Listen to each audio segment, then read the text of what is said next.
With the drama on the golf course, the court dates, the nasty comments during interviews, and all the controversies, it all seems like a couple of weeks. But just like that, LIV Golf is a year old. It's been one hell of a ride, and the LIV is still going strong. So as we count down to the LIV's birthday, let's recap what it's been like. It might look like a couple of weeks ago, but the LIV Golf was founded in 2021. However, the franchise didn't get into full operation until her first Invitational Series event on Thursday, the 9th of June in 2022 at the Centurion Club in Hemel Hempstead in Herefordshire in London. From scratch, the tour was masterminded and funded by the Sovereign Wealth Fund of Saudi Arabia, the Public Investment Fund. The PIF has assets worth over $600 billion, so funding LIV Golf was just lunch money for them. Two LIV executives later revealed that there was an already presented multi-decade business proposal to the PIF even before LIV Golf was launched. As a result, investors were optimistic that the business would blossom,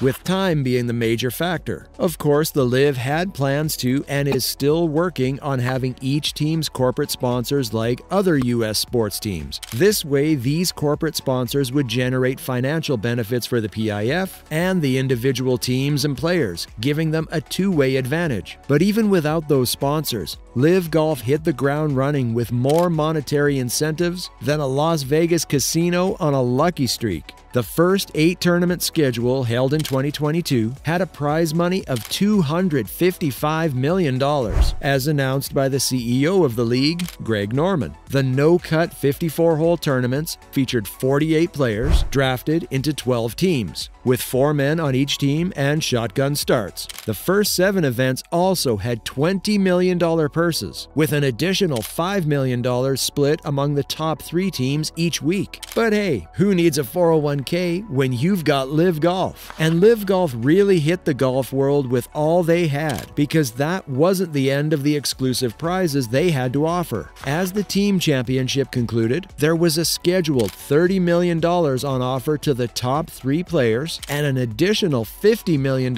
in team prizes. But this really was just the LIV getting started. In a bid to grow the business, LIV signed over 45 professional PGA Tour players as soon as the Saudi-backed franchise teed off, and this really was where the drama began. The PGA Tour had been the ruling golf franchise in the world for decades, or a full century, frankly speaking, so the LIV coming into the picture as an independent franchise wasn't appreciated. LIV Golf didn't let the cold reception dampen their spirits. They were like the rebellious teenager crashing a family reunion, making everyone uncomfortable and slightly jealous of their cool factor. The PGA Tour initially played it cool, thinking this LIV Golf thing would just fizzle out like a sparkler on a rainy day. They sat back, sipping their iced teas, secretly hoping it was all a fleeting trend. But oh boy, did they underestimate the audacity of LIV Golf. They pulled off the ultimate power move. They started poaching players, and that's when the first drop of blood was drawn.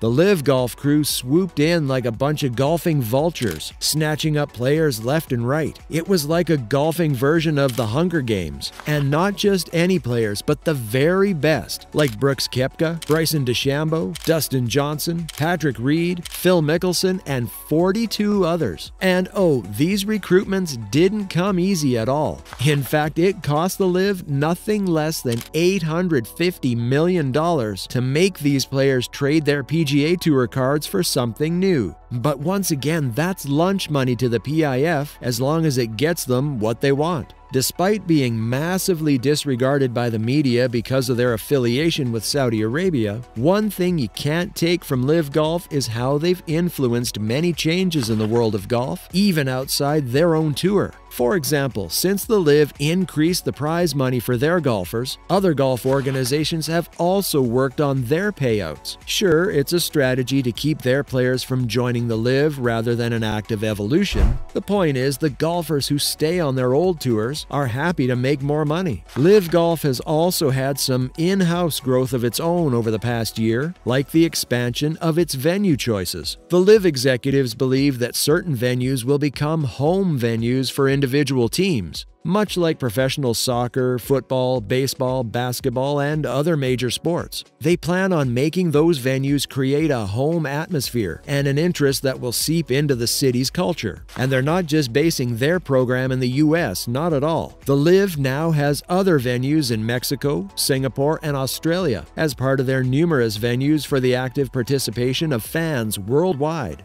This is not only beneficial to the fans, but also to the players who wish to spend more time with their families who live far away.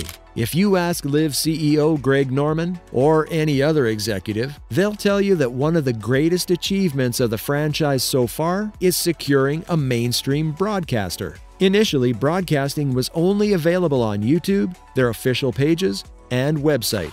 And this was a major obstruction to their goal of reaching the general public. YouTube has a wide reach for sure, but here's some context. A report had it that the LIV's July 2022 tournament, held in New York, had an average of 74,000 online streamers during the final round. Around the same time was the Rocket Mortgage Classic of the PGA Tour, which had an average of 2.5 million online fans. So yeah, the LIV had to step up their game. Major media industries like ESPN, NBC, CBS, ABC, and Golf Channel all turned down LIV Golf's multi-million-dollar proposals for standard coverage. And it wasn't because of the money. The LIV had more than enough to offer. For most media companies, it was about betraying the PGA and DP World Tour, who they already had long-standing relationships with. Even Apple TV and Amazon, who had just approved an NFL TV media deal of $50 million and $1 billion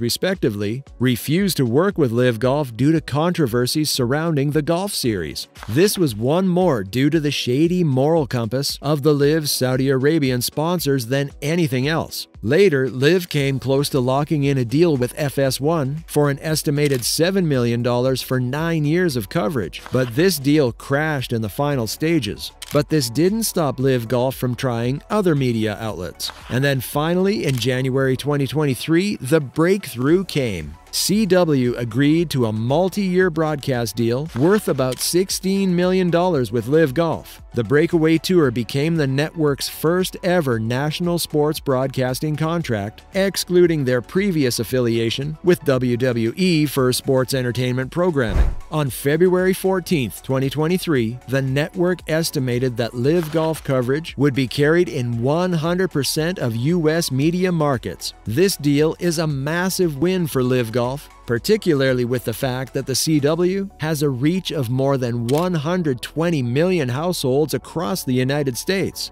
The LIV has also made considerable progress more recently, with their players getting to compete in the 2023 Masters, and one of them, Brooks Koepka, even winning the 2023 PGA Championship. 8 months prior to the Masters, no one even expected LIV players to get an invitation to any major tournament. The PGA suspended all of the defectors from participating in PGA Tour affiliated events, and the official World Golf Rankings also refused to give the LIV players points for their performance on the Breakaway Tour. That made it nearly impossible for LIV players to play at any major event. But with time and a bit of mediation, they've crossed that line. Surely another feat for their record books. On the not-so-good side for the LIV is the ongoing and seemingly unending lawsuit against the PGA Tour and the aforementioned issue with the OWGR. But only time will tell how these two situations will turn out. For now, LIV conducts 15 competitions with payouts exceeding $350 million